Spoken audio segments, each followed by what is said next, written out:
Ողջույն սիրելի ակնդիրներ, եթերում 5-շաբթին է, այսօր ես հյուրընկալել եմ պատմաբան Հույդա դրոշակ պաշտոնաթերթի նախկին խմբագիր Կարեն Խանլարյանին։ Բարև ձեզ, պարոն Խանլարյան, շնորհակալ եմ հրավերն ընդունելու համար։ Ես եմ շնորհակալ։ Պարոն Խանլարյան, մենք այսօր չենք խոսի Գյումրիի ընտրություններից, հիմա ամբողջ եթերը այդ մասին է, այդ մասին են գրում թերթերը, այդ մասին է ուրեմն քննարկումը հասարակական, սոցիալական կայքերում եւ այլն, սպասում են ի վերջո այդ ընտրությունների արդյունքների ամրագրման։ Փոխարենը փորձենք հասկանալ, թե ինչու գրանցվեցին այսպիսի արդյունքներ, ինչու իշխանությունը պարտվեց եւ արդյոք դրա մեջ իրենց հետքը չունեն իշխանությունների վերջին շրջանի հայտարարությունները կապված արդեն հայ ժողովրդի համար շատ ավելի կենսական մի խնդրի հետ, ինչպիսին ասենք Արցախյան հարցն է, Հայաստանի ապագան է, հայոց ցեղասպանության հետապնդման հարցն է, այս ամենը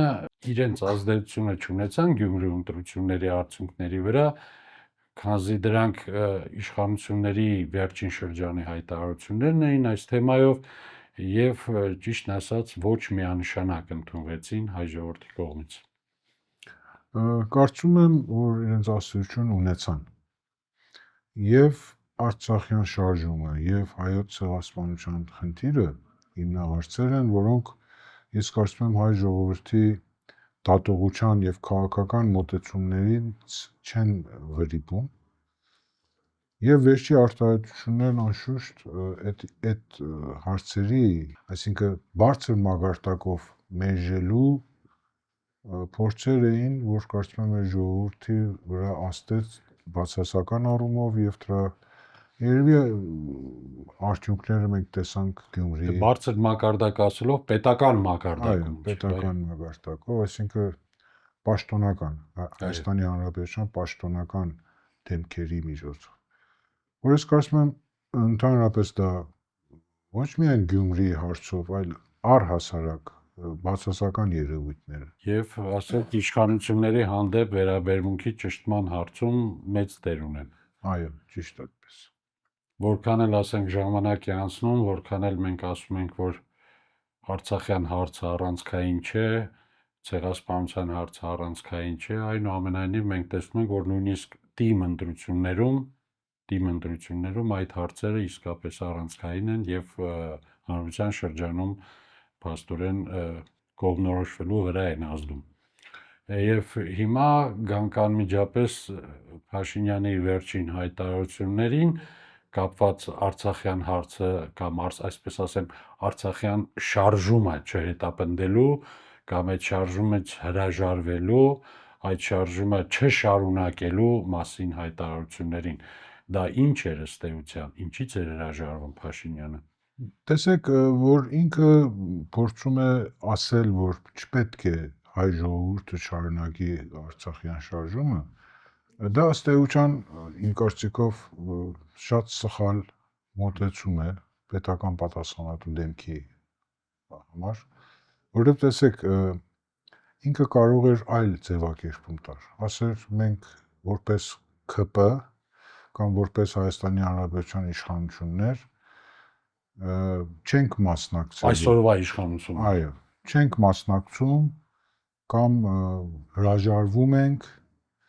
բայց որ Արցախյան շարժումը պետք է չշարունակել եւ հայ ժողովուրդը չպետք է շարունակի, ես կարծում եմ սրա մեջ կա բավականին մեծ անմտություն եւ սխալ։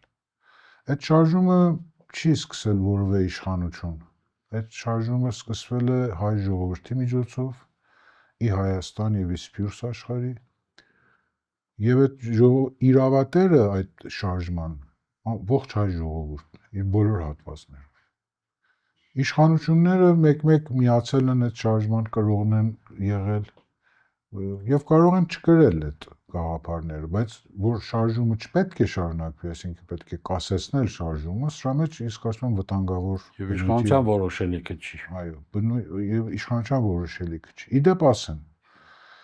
որ քանի դեռ գործում է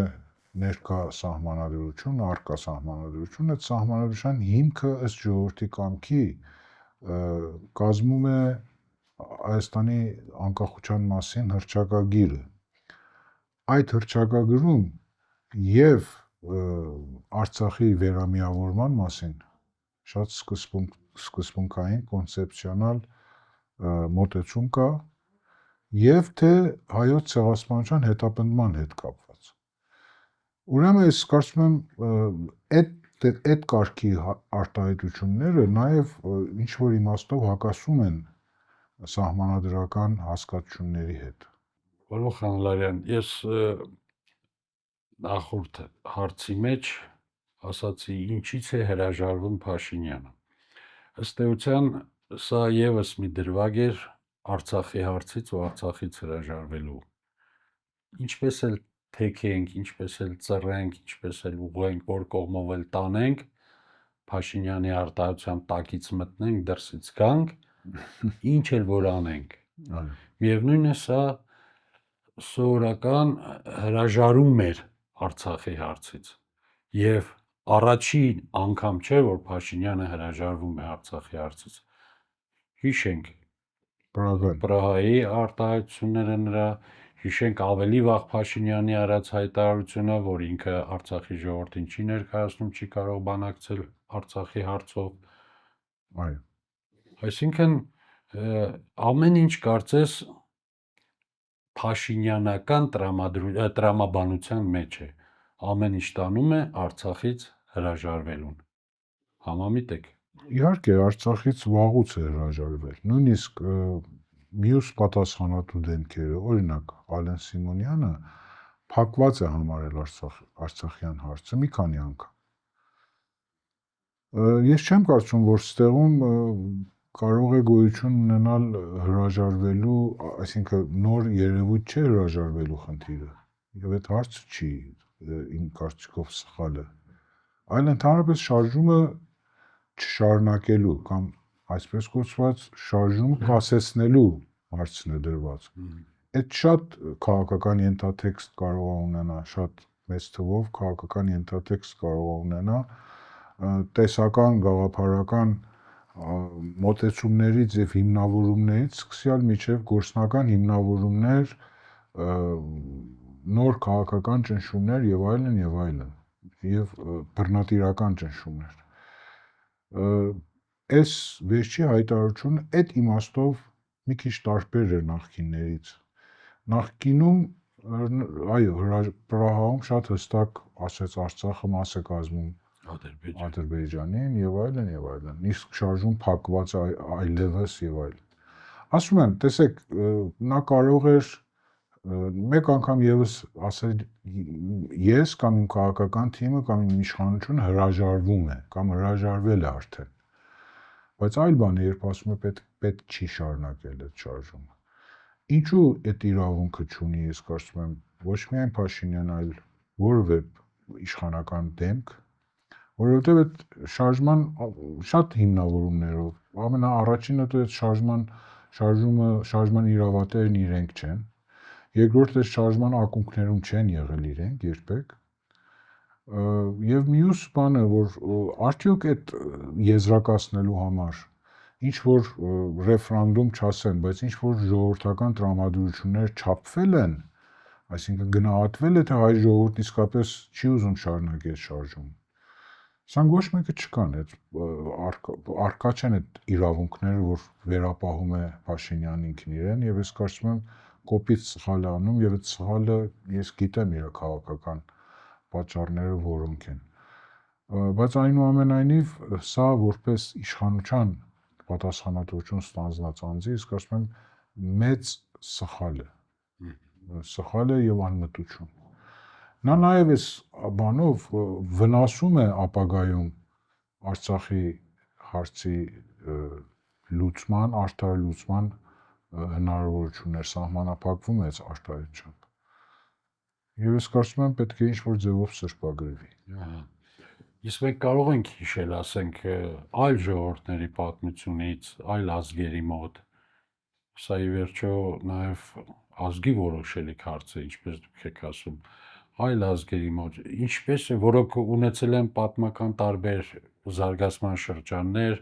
առիթ են ունեցել պայքարելու իրենց հայրենիքի համար, առիթ են ունեցել միավորվելու, առիթ են ունեցել ապրելու բաժան, արդյոք ուրիշ ազգերի մոտ նման բան հնարավոր է պատկերացնել կամ կա օրինակ արդյոք։ Ես չեմ հանդիպել, բայց հակառակը կա։ Օրինակ Գերմանիայի սոցիալ-դեմոկրատական կուսակցության 1959-ի Գոդեսբերգյան ծրագրի մեջ, հիմնական ծրագրում ամրագրվում է, որ Գերմանիայի այսինքն արևելյան Գերմանիայի ազատագրումը եւ Գերմանիայի վերամիավորումը միջև չի իրականացվել, չի կարելի խոսել խաղաղության մասին։ Քանի դեռ չի միավորվել, այո։ Կամ վերամիավորումը անհրաժեշտ պայման է, որպեսզի գերմանացի ժողովուրդը ազատ ինքնորոշման միջոցով ձևավորի իր պետական եւ հասարակական կարգը, բովանդակությունը, ձևը եւ այլն։ Այս ամրագրումները գոյություն ունեն։ Այսինքն նրանք երբեք Փաշինյանի նման չեն հայտարարել, որ արևելյան Գերմանիայի ազատագրության խնդիրը մեր գործը չէ։ Հա, խանգարում է արևմտյան Գերմանիայի պետականության կայացման գործին։ Այդպես հայտարարություն չեն արել, ճիշտ հակառակը։ Չկայացմանը։ Այո, ճիշտ հակառակն են պնդել, որ կայացման համար անհրաժեշտ է այս վերամիավորումը։ Նման օրինակներ էլի կան, շատ կան։ Ես չեմ կարծում, որ դա, այսինքն նման մի արտահայտություն ընդհանրապես տեսականորեն էլ ճիշտ լինի, պրակտիկ իմաստով ես չեմ հանդիպել, բայց նաև տեսական առումով ինչպես կարելի է ազգի մի մասի ազատագրության, հիմա հայրենիքի մի բաժնի ազատագրության հարցը հակադրել մյուս բաժնի պետական միասնական հայրենիքի։ Այս հարցը նաև գոյություն ունեցել ժամանակին Իռլանդիայում։ Հարավային Իռլանդիայի հանրապետության պատասխանատուները երբեք չեն ասել, որ պետք է այլևս չշարունակել Հյուսիսային Իռլանդիայի ազատագրության հարցը։ Ճիշտ հակառակ, մինչև վերջերս, մինչև հիմա էլ նրանք ակտիվ կերպով այդ հարցը պահպանում են իրենց քաղաքական օրակարգի մեջ որպես ազգային խնդիր։ Ինչպես կարելի է այդ երկուսը հակադրել միմյանց։ Ոչ տեսական, ընդ որում Մեծ Բրիտանիայի կազմի մեջ լինելով կամ չգիտեմ։ Իհարկե։ Կամ հենց Գերմանիայի օրինակը, որ ես ձեզ ասեցի, սոցիալ-դեմոկրատական կուսակցությունը 59-ին այն պայմաններում էր նման հարց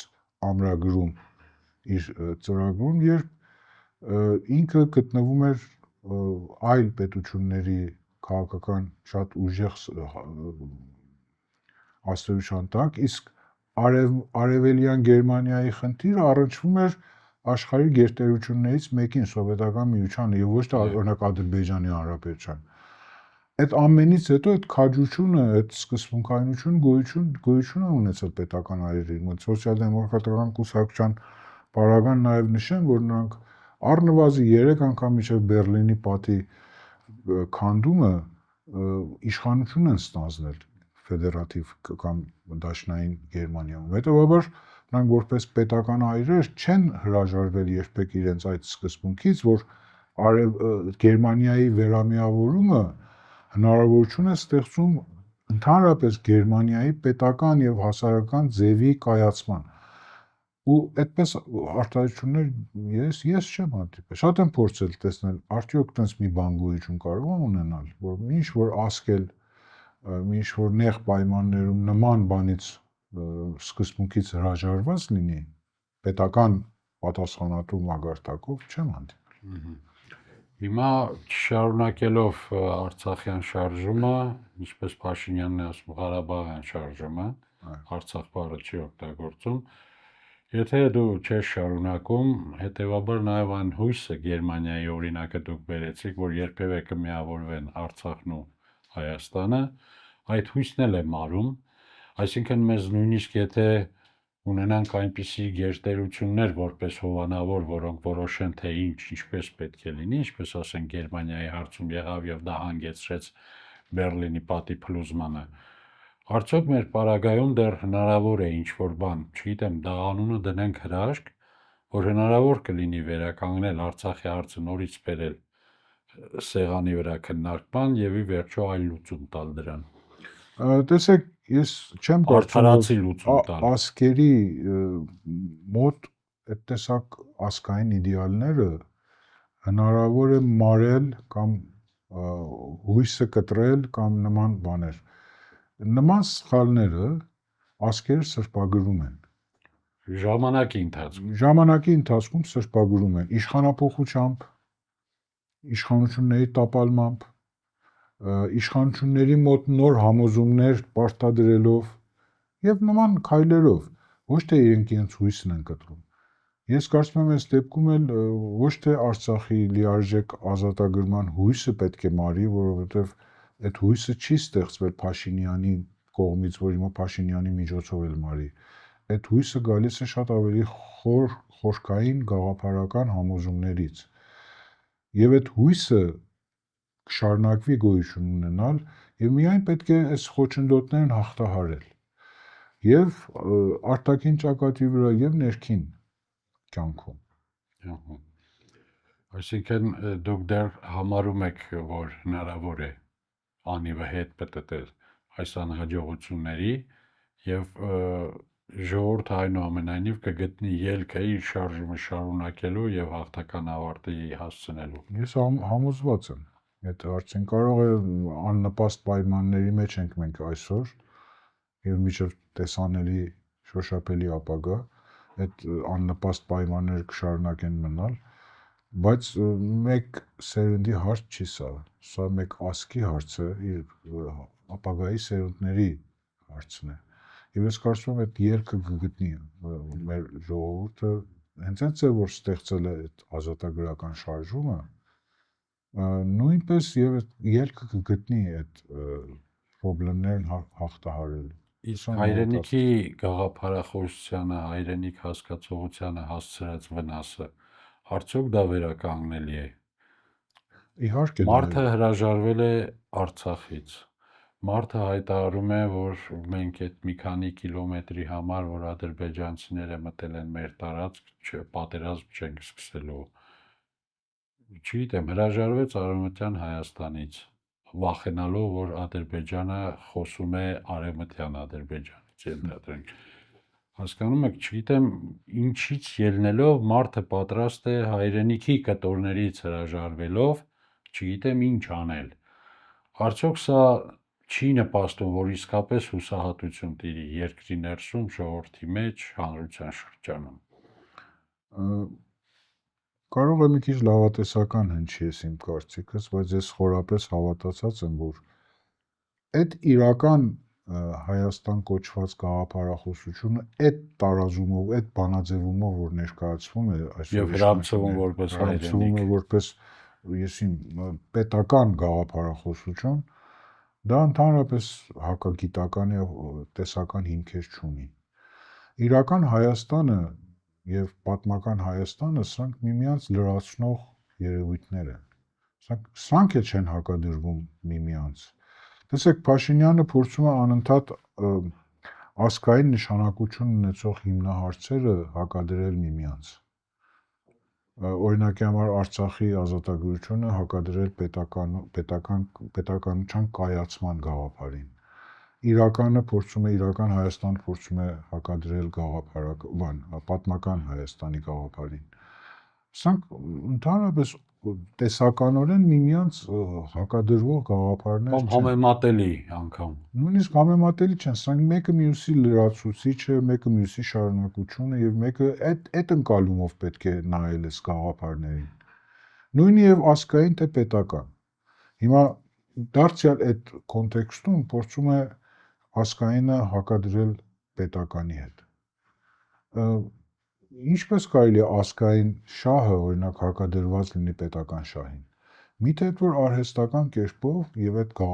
այսպես կոչված գաղափարական հիմնավորումներով կամ ինչպես ինքն է սիրում ասել, տրանսֆորմացիաներով սրանք բերել հանել միմյանց դեմ։ Այլապես սրանք միմյանց դեմ ըստ էության գաղափարներ, արժեքներ կամ հասկացություններ չեն։ Եվ հենց այդ պատճառով այս եղած գաղափարախոսությունը երկար կյանք չի ունենա, որը նախկինում էլ ենք մենք ունեցել, ավելի շուտ հենց Հայաստանում իրական Հայաստանի մասին խոսել են, գրեթե նույն հիմնավորումներով, որ պետք է վեշ տալ պատմական, չգիտեմ ինչի եւ այլն։ Բայց դրանք երկար կյանք չեն ունեցել։ Փաշինյանի այս նոր, այսպես իր ասուչամբ տրանսֆորմացիաներն էլ առաջի փորձը չէ, որ լինում է Հայաստանում։ Այդտեղ նախապես դա փորձը եղել է եւ ձախողված է, չի կարող արմատավորվել նման նկատի ունեք ներողություն։ Իրական Հայաստանը այլ բան է, պատմականը այլ բան է, այս մեկից պետք է հրաժարվել, այս մեկը պետք է պահել։ Այդ հակադրության, այդ շինծու հակադրությունը ժամանակին եղել է մոտ 100 տարի առաջ, փորձել են այն ժամանակ այս գաղափարներն հանել հենց Հայաստանում, այս գաղափարներ եւ նաեւ Սփյուռքում։ Այս գաղափարներն հանել միմյանց դեմ։ Նույնիսկ ես ձեզ մի բան ասեմ, սա մեր հայ իրականության վերջին 100-ամյա իրականությունից տխուր փաստեր են, որ ներկայացնում եմ ձեզ։ Նույնիսկ ապրիլյան սկատոնը համարվել է քաղաքական, կուսակցական ինչ-որ խնդիր, որ վնասում է Հայաստանի, սովետական Հայաստանի ապրիլ 24-ը նկատի։ Այո։ Այս միջև այս աստիճան է եղել այս կեղծ գաղափարախոսության արկասիքները մեր պատմության մեջ։ Ես կարծում եմ այս նորն էլ դատապարտված է ցախուճան, որովհետև նորմալ երևույթ չի, որովհետև ասկի մեջ դուք չեք գտնի, օրինակ ֆրանսիացին ասի իրական Ֆրանսիա գոյություն ունի, պատմական Ֆրանսիա գոյություն ունի, չգիտեմ,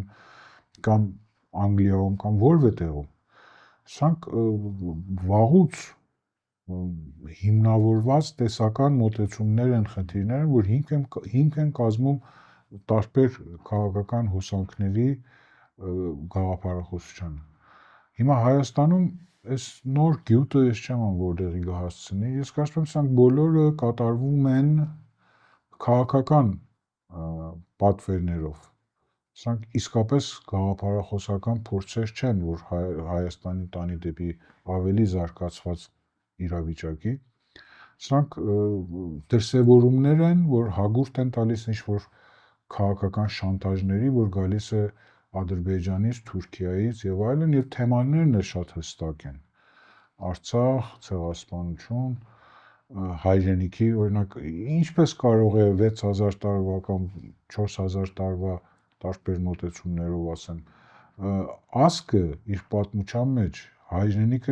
հայրենիքի հասկացություն ինքն իր համար ձևավորած չլինի, որ այսօր պարտավոր լինի Նիկոլ Փաշինյանը ասի իրական Հայաստանը կամ հայրենիքը որն է։ Այսպես բան գոյություն չունի։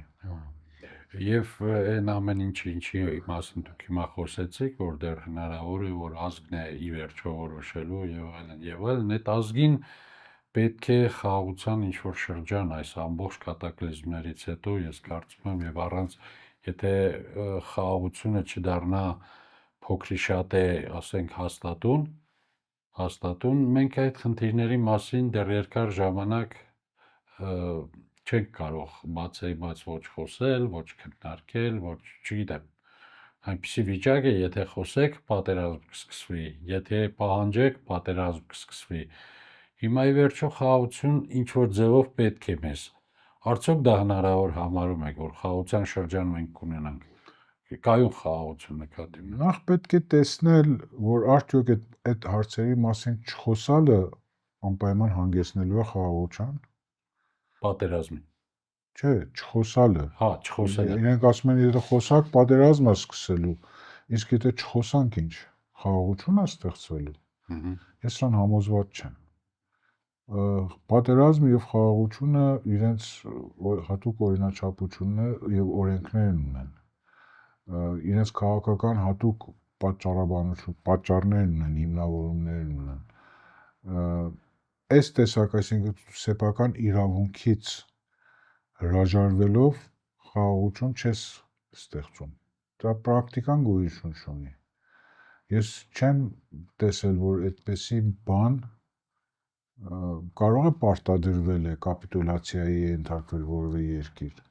Օրինակ Գերմանիան առաջին պատերազմից հետո Վերսայում